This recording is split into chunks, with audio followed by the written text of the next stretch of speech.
നാവിക ഉപരോധം പിൻവലിച്ചാൽ ഹോർമുസ് കടലിടുക്ക് ഗതാഗതത്തിനായി തുറന്നു കൊടുക്കാമെന്നും യുദ്ധം അവസാനിപ്പിക്കാമെന്നും ഇറാന്റെ പുതിയ നിർദ്ദേശം. ആണവ വിഷയത്തിൽ ചർച്ച പിന്നീടാകാമെന്നും ഇറാൻ അമേരിക്കയെ അറിയിച്ചു. ഇറാനെതിരായ തുടർനീക്കം ചർച്ച ചെയ്യാൻ വൈറ്റ് ഹൌസിൽ ട്രംപ് ഇന്ന് യോഗം വിളിച്ചേക്കും. ഇറാൻ വിദേശകാര്യമന്ത്രി അബ്ബാസ് അറാക്ചിയും റഷ്യൻ പ്രസിഡന്റ് വ്ളാഡിമിർ പുടിനും ഇന്ന് കൂടിക്കാഴ്ച നടത്തും. US ഇറാൻ യുദ്ധത്തിന് അറുതി വരുത്താൻ ലക്ഷ്യമിട്ട് നിർണായക നയതന്ത്ര നീക്കവുമായി ഇറാൻ. ഹോർമുസ് കടലിടുക്ക് ഗതാഗതത്തിനായി തുറന്നുകൊടുക്കാമെന്നും യുദ്ധം അവസാനിപ്പിക്കാമെന്നും വാഗ്ദാനം ചെയ്യുന്ന പുതിയ സമാധാന കരാർ ഇറാൻ അമേരിക്കയ്ക്ക് സമർപ്പിച്ചു. പാകിസ്ഥാൻ മുഖേനയാണ് പുതിയ നിർദ്ദേശം ട്രംപിന് കൈമാറിയതെന്ന് US മാധ്യമങ്ങൾ റിപ്പോർട്ട് ചെയ്തു. ഹോർമുസ് കടലിടുക്കിലെ ഉപരോധം ഉടൻ നീക്കിയാൽ കപ്പൽപാത ഗതാഗത യോഗ്യമാക്കാനും താൽക്കാലിക വെടിനിർത്തൽ ദീർഘകാലത്തേക്ക് നീട്ടാനും സന്നദ്ധമാണെന്ന് ഇറാൻ അറിയിച്ചു.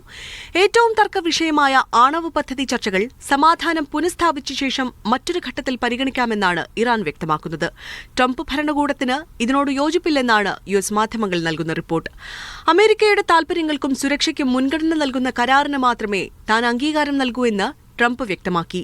ഇറാന് ആണവായുധം നിർമ്മിക്കാൻ ഒരിക്കലും അനുവാദം നൽകില്ലെന്ന് വൈറ്റ് ഹൌസ് വക്താവ് ഒലീവിയ വെയിൽസ് പറഞ്ഞു.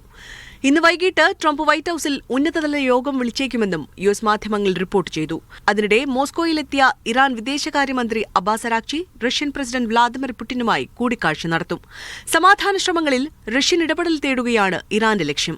യുദ്ധം 2 മാസം പിന്നിടുമ്പോൾ ആഗോളതലത്തിൽ ഇന്ധനവില കുതിച്ചുയരുകയാണ്.